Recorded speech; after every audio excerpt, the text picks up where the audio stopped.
আসসালামু আলাইকুম। বিডি রমণীর রান্নাঘরে আপনাদের সবাইকে স্বাগতম। আশা করি সবাই ভালো আছেন। আমার আজকের রেসিপিটি হচ্ছে বেগুনের পাকোড়া তৈরি। বেগুনের পাকোড়া তৈরি করতে আমি এখানে প্রথমেই 3টি বেগুন নিয়ে নিয়েছি। বেগুনগুলোকে আপনারা চাইলে সিদ্ধ করে নিতে পারেন অথবা আপনারা চাইলে গ্যাসের চুলায় পোড়া দিয়ে নিতে পারেন। আমি বেগুনগুলোকে পোড়া দিয়ে নিব। পোড়া দিয়ে নেওয়ার জন্য আমি এর উপরে হাত দিয়ে কিছুটা তেল মাখিয়ে দিচ্ছি।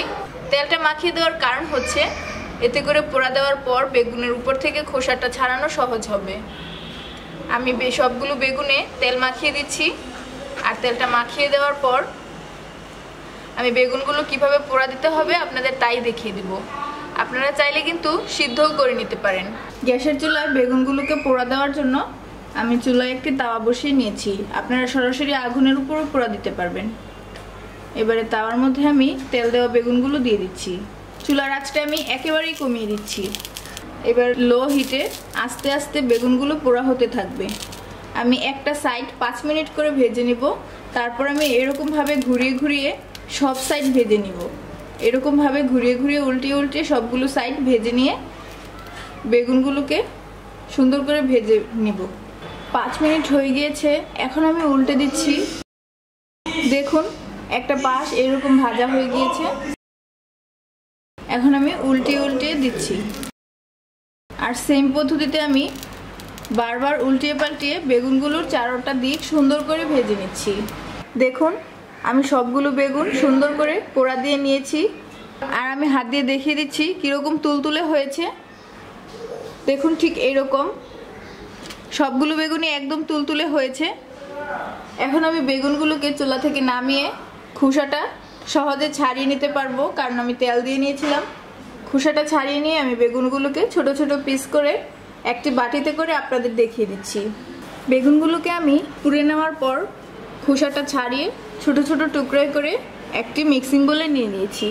এখন আমি আপনাদের দেখিয়ে দিচ্ছি বেগুনের পাকোড়াটি তৈরি করতে আর কি কি উপকরণ লাগছে।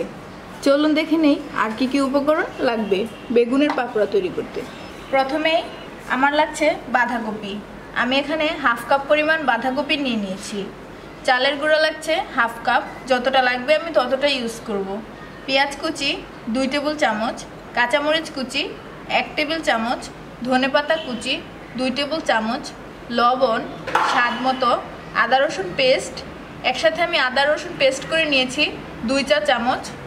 আর গুঁড়ো মশলাগুলোর মধ্যে লাগছে ধনিয়া গুঁড়া হাফ চা চামচ, মরিচের গুঁড়া 1 চা চামচ, জিরা গুঁড়া হাফ চা চামচ, হলুদ গুঁড়া হাফ চা চামচ। চলুন দেখে নেই কিভাবে মিশ্রণটি তৈরি করতে হবে। মিক্সিং বোলে রাখা সিদ্ধ বেগুনগুলোর মধ্যে আমি এখন প্রথমেই দিয়ে দিচ্ছি বাঁধাকপি কুচি। বাঁধাকপিগুলোকে কিন্তু আমি একেবারে ছোট ছোট করে কুচি করে নিয়েছিলাম। দিয়ে দিচ্ছি পেঁয়াজ কুচি, আদা রসুন পেস্ট, ধনিয়া পাতা কুচি, কাঁচামরিচ কুচি, স্বাদ মতো লবণ। এবারে দিয়ে দিচ্ছি গুঁড়া মশলাগুলো। এবার একসাথে একটু ভালোভাবে হাত দিয়ে মাখিয়ে নিতে হবে। এরকম ভাবে চেপে চেপে মাখাতে হবে। এরকম ভাবে মাখিয়ে একটি ভর্তার মতো তৈরি করে নিতে হবে। খুব ভালোভাবে আমি হাত দিয়ে মাখিয়ে নিয়েছি। এবারে আমি এর মধ্যে অ্যাড করে দিচ্ছি চালের গুঁড়া। অল্প অল্প করে চালের গুঁড়া অ্যাড করতে হবে। ঠিক যতটা প্রয়োজন ততটাই আমি ইউজ করব। চালের গুঁড়োটা দেওয়ার কারণ হচ্ছে এতে করে মিশ্রণটা আঠালো হবে এবং বড়া বানানো যাবে আর পাকোড়ার শেপ দেওয়া যাবে। আপনারা চাইলে চালের গুঁড়ার পরিবর্তে ময়দা ব্যবহার করতে পারেন অথবা কর্নফ্লাওয়ারও দিতে পারেন। আমি চালের গুঁড়োটা দিয়েই করছি। আমার মিশ্রণটা তৈরি করা হয়ে গিয়েছে। এখন আমি আপনাদের দেখিয়ে দিব কিভাবে পাকোড়ার শেপ দিয়ে চুলায় ভাজতে হবে। আমি চুলায় ভাজার সময় প্রতিটা পাকোড়া ভাজার আগে শেপ দিব। আগে থেকে শেপ দিয়ে রাখলে পাকোড়ার শেপটা নষ্ট হয়ে যেতে পারে, তাই আমি সাথে সাথে শেপ দিয়ে সাথে সাথে চুলায় ভেজে ফেলবো। চলুন দেখে নেই কিভাবে পাকোড়াগুলোকে ভাজতে হবে। পাকোড়াগুলোকে ভাজার জন্য আমি চুলায় একটি কড়াই বসিয়ে নিয়েছি। এবার এর মধ্যে তেল দিয়ে দিচ্ছি। আমি কিন্তু ডুবো তেলে পাকোড়াগুলোকে ভাজবো না, বড়ার মতো করে অল্প তেলে ভাজবো, তাই একটু কম করে তেলটা দিয়েছি যেন পাকোড়াগুলো সম্পূর্ণভাবে ডুবে না যায়। আপনারা চাইলে ডুবো তেলে ভাজতে পারেন, আমি বড়ার মতো করে অল্প তেলে ভাজবো। তেলটা গরম হওয়ার জন্য এখন একটু অপেক্ষা করছি।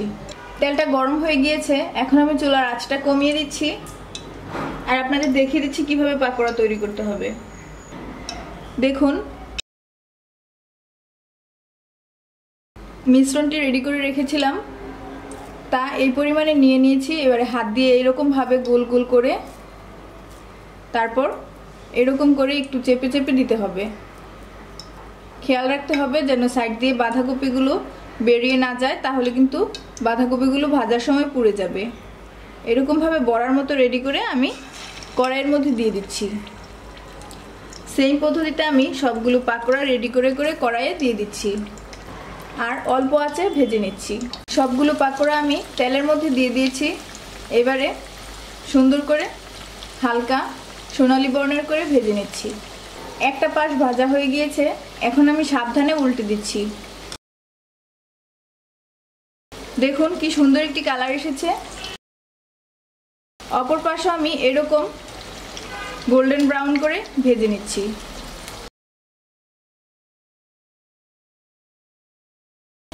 পাকোড়াগুলো ভাজা হয়ে গিয়েছে, এখন আমি তুলে নিচ্ছি।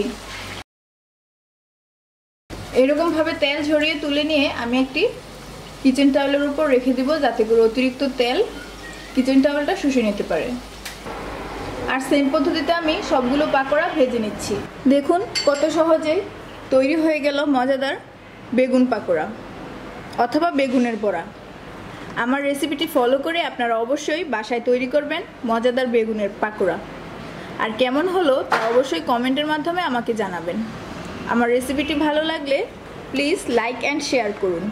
আর এইরকম মজাদার খাবারের নতুন নতুন রেসিপি পেতে আমাদের চ্যানেলটিকে সাবস্ক্রাইব করে রাখুন। ধন্যবাদ সবাইকে। আজকের মতো এখানেই শেষ করছি। আগামী পর্বে দেখা হচ্ছে নতুন কোনো রেসিপি নিয়ে। সেই পর্যন্ত সবাই ভালো থাকুন, সুস্থ থাকুন।